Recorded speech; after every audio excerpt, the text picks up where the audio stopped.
Após ser revelada uma conversa entre Lula e Nicolás Maduro, o presidente brasileiro afirmou ter dito a Donald Trump que não quer guerra na América Latina. A conversa entre eles aconteceu na semana passada. O chefe do executivo disse acreditar que a palavra tem mais poder do que a arma e que ele tentará negociar o fim da tensão entre os países por meio da diplomacia. É isso. Lula dizendo que teria dito para Donald Trump que não quer guerra, não quer conflito, não quer que se utilizem armas na América Latina. É preciso pensar em uma saída diplomática para a situação que envolve o conflito entre os dois países. Eu vou receber a Rede Jovem Pan, por isso eu fiz esse prefácio, essa introdução um pouco maior. Agora sim, recebendo a Rede Jovem Pan, tensão entre Estados Unidos e Venezuela em destaque e a manifestação do presidente brasileiro para o norte-americano. Lula teria dito em uma das conversas que não quer guerra na América Latina. Vou começar essa com o Roberto Mota, que tem acompanhado essas manifestações do presidente brasileiro e há um entendimento de que ele compreende que pode ser um agente negociador para evitar um conflito entre os dois países. Mota. A América Latina é uma terra de paz. Se você tiver muito dinheiro ou se você pertencer a uma das castas privilegiadas do Estado, aquelas que têm carro blindado e segurança armada pelo resto da vida. Porque para os outros, a América Latina é um inferno. Aqui no Brasil são assassinadas 40 mil pessoas por ano. São mais de 100 assassinatos por dia.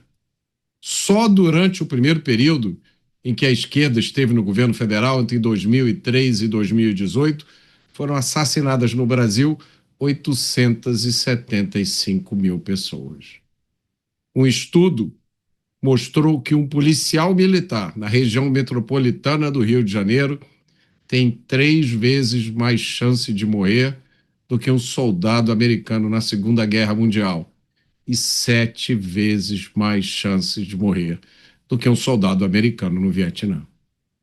Essa é a realidade. Você, delegado Palumbo, manifestação do presidente da República dizendo que não quer guerra na América Latina, delegado Palumbo. Só que aí tem que ser os dois lados, né, para não desejarem a guerra. Eu gostaria de usar esse argumento, né, de ver esse argumento servir para traficantes com fuzil calibre 762.30, munição traçante, com drone que solta granada em cima dos policiais, bomba. Não adianta, não cola. Maduro não vai sair do poder se não for pela força. Todo mundo sabe o que eles fizeram nas eleições, que foi roubado. E aí o governo brasileiro até tentou conversar. E literalmente tomou uma chapuletada, tomou uma resposta atravessada. Não adianta.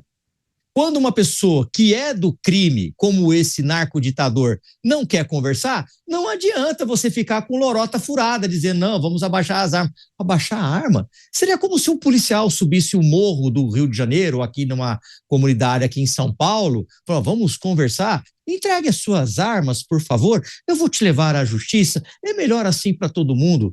E aí a gente toma uma cerveja e resolve tudo por aqui mesmo. Não é assim que funciona e não vai funcionar.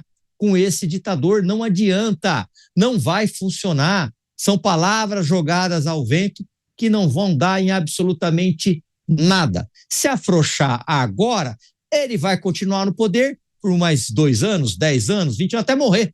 É isso que vai acontecer. E aí o povo da Venezuela, esquece, esse daí vai ser sempre o que vai pagar as contas. É isso, a escalada de tensões entre os Estados Unidos e a Venezuela e o presidente brasileiro entendendo que ele pode colaborar com a pacificação, com o arrefecimento dos ânimos, dizendo inclusive, Bruno Musa, que não quer guerra na América Latina. O Mota fez uma reflexão interessante, né? Porque o que nós vivemos aqui é praticamente isso, né? É totalmente isso. Venezuela que eu estive 3 vezes, a última vez em 2022 fazendo documentário, 2023 eu fui para El Salvador. E você chega nesses países, você percebe que eles chegaram num determinado nível que de fato não há negociação. Lula sabe disso, mas obviamente ele vem com a narrativa política como um todo.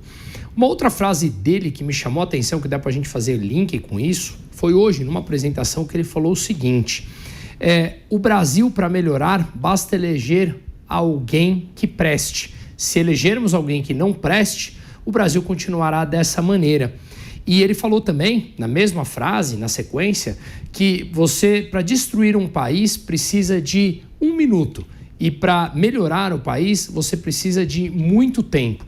E aí eu vou fazer uma reflexão e deixo em cima de cada um aqui se essa vontade dele de não querer a guerra é condizente com o discurso dele de hoje em dia. Então vamos lá, precisa de 1 minuto para destruir o país e precisa eleger alguém que preste para o país melhorar. Nós já temos 25 anos desse século, 1/4 do século já foi, Caniato. 72% do século está governado pelo PT. E nesse mesmo dia que falamos, hoje, sexta-feira, saiu uma pesquisa que o Brasil é um dos 10 países mais perigosos do mundo, junto com Canadá, Haiti e Equador, todos que têm o crime organizado lá dentro da máquina pública. Se o país, elegendo alguém que não preste, precisa de 1 minuto para destruir o país, imagina com 72% do século o que seria capaz num país desse. Pois é, importante análise do Bruno Moser. Mota, dá para fazer algum tipo de projeção sobre a maneira como Donald Trump tem tratado dos conflitos que acontecem pelo mundo? Ele se coloca como uma figura, um agente que tem a capacidade de colocar um ponto final num conflito, e o presidente brasileiro talvez se inspire nessa postura, entendendo que ele pode ser a figura que iria convencer as duas partes a darem um passo para trás, tirarem o pé do acelerador. Falamos muito ao longo dos últimos meses sobre a possibilidade de um ataque dos Estados Unidos à Venezuela, uma invasão terrestre, o posicionamento dos porta-aviões, os navios que foram deslocados para lá. Parecia há uns 2 meses que isso estava em vias de acontecer, Depois daquelas mensagens, em breve a novidade. Não podemos dar detalhes, mas os dias de Maduro estão contados. E aí a dúvida paira, O que deve acontecer e como o presidente brasileiro administrará uma situação de conflito propriamente? Essa dúvida cresce a cada dia, Caniato, sobre o que realmente está planejado, o que vai acontecer, A gente viu essa enorme quantidade de equipamento de tropas sendo colocadas ali no Mar do Caribe, mas efetivamente até agora o que aconteceu foram ataques a barcos pequenos que transportavam drogas. E uma coisa muito interessante, há 2 dias atrás, os Estados Unidos abordaram um petroleiro ali no Mar do Caribe, que tinha acabado de sair da Venezuela, e fizeram uma ação cinematográfica, Tem imagens que parecem imagens de um filme, a Missão Impossível. A guarda costeira, usando helicópteros, desembarcou no petroleiro e assumiu o controle. Esse petroleiro tinha acabado de sair da Venezuela, estava carregado com quase 2 milhões de barris de petróleo, salvo engano, ia para Cuba e de lá ia para a Ásia. E, num primeiro momento, muita gente especulou que isso fosse a primeira ação dessa invasão, o ataque à Venezuela. Depois veio à tona o fato de que esse navio ele já estava desde 2022 sujeito à apreensão, porque ele tinha violado sanções que os americanos impuseram em relação a comércio com o Irã. E, aparentemente, existe uma frota enorme de navios, que é uma chamada frota fantasma, que vive de burlar as sanções, levando óleo daqui para lá. Então, parece que a captura do navio não tem necessariamente a ver com a ação armada com a Venezuela. O outro dado também curioso foi a saída da Maria Corina. Ela estava há quase 1 ano escondida dentro da Venezuela, clandestina, e ela conseguiu sair e foi para Oslo. Não chegou a tempo de receber o Prêmio Nobel da Paz, chegou no dia seguinte, mas chegou. E aí veio à tona uma história que eu confesso que eu achei muito esquisita, de que ela teria saído através de uma operação de resgate feita por uma ONG, uma espécie de ONG, e as notícias fazendo bastante questão de dizer, olha, não houve envolvimento do governo americano, isso aí são membros aposentados das Forças Armadas, o que eu achei, cá entre nós, muito estranho.